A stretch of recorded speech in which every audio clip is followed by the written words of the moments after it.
Mbaye ikaze kuri Rugimbana Sport, reka duhere muri Daily Express. Ikinyamakuru rero kikaba cyagarutse ku mukino wabaye nimugoroba, ikipe ya Fulham yatsinzemo West Bromwich Albion ibitego 2-0. Umusore Bobby de Cordova-Reid umunyajamaica karafunguye amazamu kwa ikipe ya Fulham, hanyuma Ola Ainaza gutereka ikindi gitego. Passe zombi zatanzwe na Mitrovic, rero bitwa neza cyane babona amanota 3 yabo ya mbere kuri journée ya 7 nibwo bayabonye. Fulham ikaba yarimerewe nabi cyane rero kabisa ebana, akaba rero bravo sana kuri Scott Parker. Daily Express ikabigaruka ku ikipe ya Leeds nayo ikaba yahuye n'uruva gusentsindwa n'ikipe ya Leicester City ibitego 4-1 byandi bya Marcelo Bielsa byo gufungura bari bamwishe bamukubise counter attack.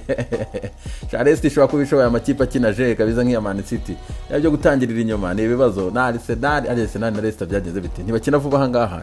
Arsenal yitonde abaje bafite counter attack zo kwica umuntu. Dallas akaratse igitego cya Leeds gusa, ariko Harvey Barnes, Yuri Telemans, Jim Vardy, Yuri yongeramo n'ikindi gitego cyo munota yanyuma rero 4-1 bakunyagirira Marcelo Bielsa nabi cyane. Rero ikimakuru kivuga ati Leicester City yagiye hejuru cyane, akaba rero Leicester yatsindiye hanze ndetse ijya no hejuru kuko ubu ni ikipe ya kabiri mu gihugu cy'Ubwongereza irarushwa inota n'imwe n'ikipe ya Liverpool ku rutonde rwa shampiyona kugeza kuri uyu munsi wa 7. Daily Express kagaruka kuri Jurgen Klopp wakoze ikiganiro n'abanyamakuru ku munsi w'ejo ategura match ya Atalanta Champions League, akaba rero bamumaje kubijyanye na Monsara yuko yigushije kuri la penalty yuko batari bamukoreye ikosa Masuaku kuri match batsinze West Ham. Akaba rero yavuze ati Mon ntago ajya cheatinga kabisa, ntago ajya yigusha, ati n'ikimenyimenyi akaba hari knock yana afite kabisa. Ati namuganirije kwa mbere mu gitondo ambwira ko hari utuntu tw'amavunana afite kabisa kuba bamukandagiye, ati rero no muri la penalty yabigizemo uruhare baramukandagiye cyane kabisa. Ati Mon ntajya yigusha. The Star nayo ikaba ibivugaho rero igaruka ku magambo ya Jurgen Klopp rero avuga ko Monsara atajya yigusha. Tugarutse muri Daily Express ikabitugira yuko Wembley ishobora kutazakira Euro ya 2021, akaba rero Euro ya 2020 muzi ko bayipostponinze kubera ikibazo cya coronavirus COVID-19, akaba rero barayimuriye mu mwaka wa 2021. Euro yagombaga kubera mu migi 12, ariko kugeza kuri ubu ngubu akaba UEFA iri kubitekerezaho rwose, iri kubona ko bidashoboka. Kugeza kuri ubu ngubu rero hakaba hari na proposal ziri kuvuga ko igihugu cy'Abarusiya ari cyo cyashobora kuba cyakakira aya marushanwa mu mwaka wa 2021, ikipe zose kajya mu Rusiya, dore ko iki gihugu cyakiriye igikombe cy'isi cya 2018. rero bakaba bashobora guhita babayiha n'Euro ya 2021 akaba aribo bayakira kuko facilities zabo zose ziracyahari kandi ibintu bimeze neza cyane. Demel ikatubwira ko Pochettino ari tayari. Pochettino rero akaba yaganiriye na Sky Sport nimugoroba yarari muri Monday Night Football, akarego yaje kuvuga ibintu byinshi cyane. rero avuga ko akunda Ubwongereza, yifuza gukorera mu Bwongereza. Mu by'ukuri hari opportunity ifatika cyane yuko yagaruka agatoza mu gihugu cy'Ubwongereza, arahakunda kandi ngo yahagira ibihe byiza cyane. Mutoza rero watoje Southampton ndetse na Tottenham Hotspur, ubu rero akari gushaka ikipe. United niyo iri imbere cyane, yakerekeza murebye neza cyane kuri table yo mu Bwongereza, niyo kipe ikomeye kandi ashobora kuba yatoza ndetse yagira n'ikimwungura nyuma yo kuva nk'ikipe nka Tottenham Hotspur nk'usubira inyuma mu gihe mbere. Akaba rero ariyo kipe iri kuvuga cyane yuko yamwegukana na afere gukurikirana nyuma yuko City Guardiola isa nkaho igiye kuzama amasezerano. Biragoye cyane yuko wamulinkingamo hari nyuma yuko Barcelona Pep yamaze kuyikatira ababwira ko atasubira kubatoza. Rero akabashaka kongera amasezerano n'ikipe ya Manchester City. Ubwumva ko Pochettino cyane United niho avugwa cyane. Demel ikaba yibaza ikibazo hangaha, itise Pogba aracyabarwa muri 11 ba United beza. Akaba rero aba expert ba Demel bakaba basubije icyo kibazo. rero hangaha namwe muraza kumbwira muri comment ikipe wemeye ni yande y'uyu mugabo yapanze kabisa. United hano bayipanze Chris akaba we nta higeze ashyiramo boom kabisa. Pogba nta mwanya mufitiye mahangaha. Eski ikipe idafite Pogba urabona ari sawa? Mika Richards akaba yasizemo hagati mu kibuga Bruno, Matic ndetse na Pogba. Ian akaba yasizemo Pogba, Matic, Bruno, hanyuma Chris Wheeler akaba yasizemo Bruno, Fred, Pogba hagati mu kibuga. Ikipe ubona nziza United yakakoresheje cyangwa se uvuga ati ikipe ndemeranya nande ni Chris Wheeler, ni Ian, ni Mika Richards cyangwa ni Chris? Uraza kumbwira uwo mwemeranya aho ngaho muri comment. Tuvanga twiza mu cy'amakuru The Sun akaba rero cyagarutse kuri Mikel Arteta ushima cyane bikomeye cyane Elneny n'umukinnyi wamutunguye cyane. Elneny yaje avuye mu ntizanyo mu gihugu cya Turkiya, abantu bose baramukweho n'amaboko atumva kandi umukinnyi wagaruka muri squad ya Arsenal, ariko umutoza amaze kumwemera mu by'ukuri. Akaba yarakinye match kaze cyane ejo ku cyumweru. Umutoza rero akaba yomeye cyane Mikel Arteta avuga ati uyu n'umukinnyi udasanzwe cyane, n'umukinnyi utajya uhinduka, n'umukinnyi umutima we udasanzwe. Ati buri mutoza yakifuza gutoza umukinnyi nk'uyu nguyu.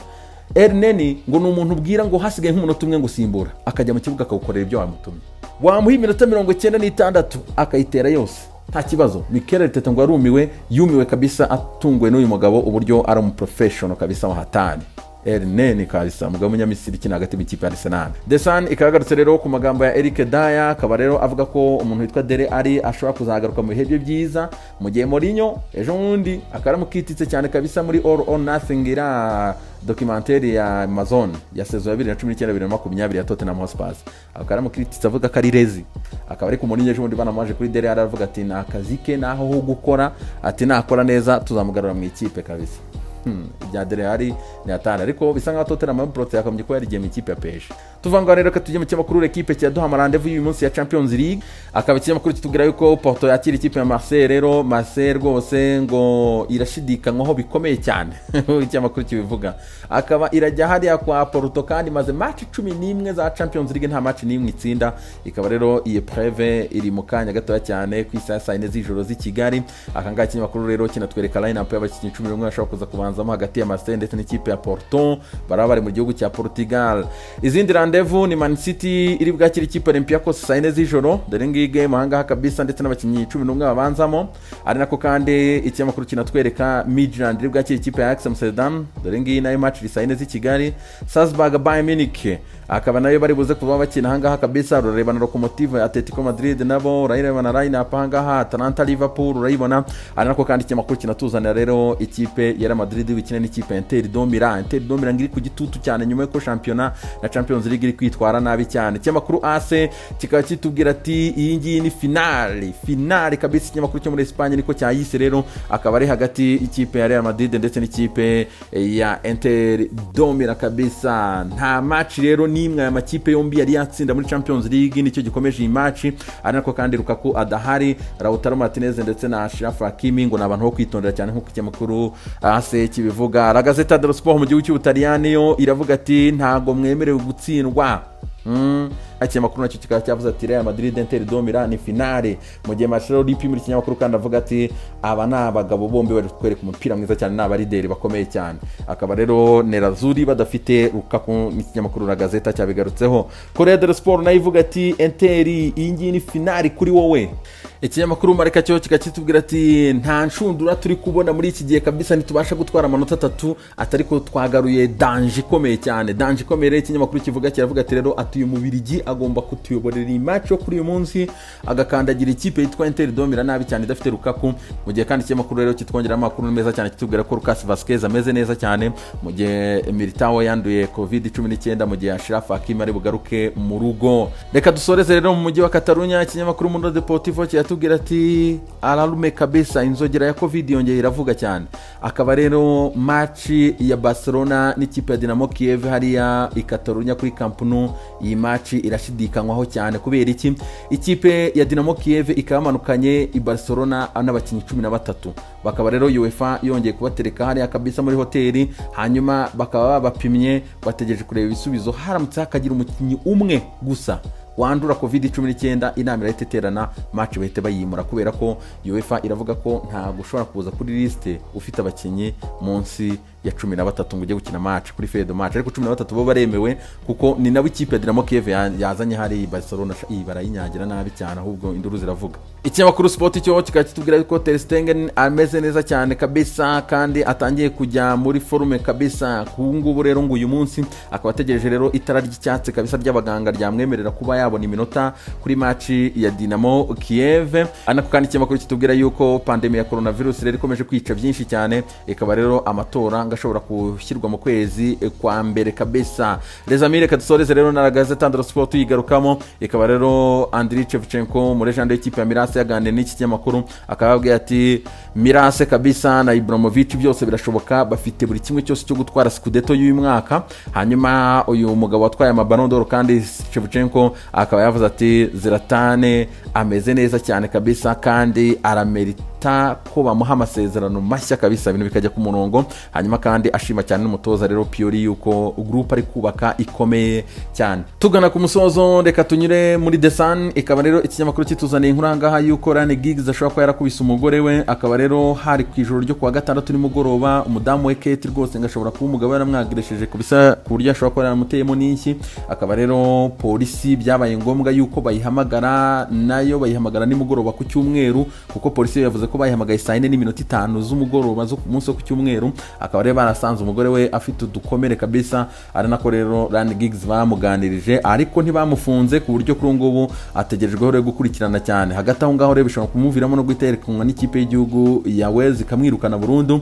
Nyuma y'uko rero Wales ngubu bari bafite press conference rero kuri federation yabo, reka mvuge gutyo, bari bafite press conference y'umutoza w'ikipe y'igihugu yabo Ryan Giggs ku munsi wo kwa kabiri uyu munsi, hanyuma byabaye ngombwa ko iyo press conference bayikuraho, akaba rero bari gutegura match bafite na Leta Zunze za Amerika, match ya gicuti ndetse na match ya Republic of Ireland ndetse na Finland rero muri UEFA National League. Akaba rero uyu mugabo ari mu byago bikomeye cyane, nafere gukurikirana cyane, yitwa Kylian Mbappe. Finally akaba yavunitse, afite amayishiyo jambi rero ntago azakina match yo mu Budage bafitanye n'ikipe ya Leipzig ku munsi w'ejo, mu gihe Maradona we kubera ikibazo cy'umunaniro kabisa ukabije bana fatigue iteye ubwoba cyane, rero akaba mugabo yajyanywe mu bitabo rero n'umutoza w'ikipe ya Gimnasia La Plata hara mu gihugu cya Argentine. L'ancien numero 10 rero akaba yagiye mu bitaro Diego Armando Maradona kabisa. Hanyuma reka duseze rero kuri izindi mburakazi za Man City kuri iki cyumweru zikaba zaratwaye igikombe cya FA Cup rero mu mwaka 2020 rero batsinze ikipe ya Everton, ari nako kandi abatagije imyaka 18 ikipe ya Manchester City tuturimbura dutoya tukaba twashwanya gushika ikipe ya Chelsea ibitego 3-2.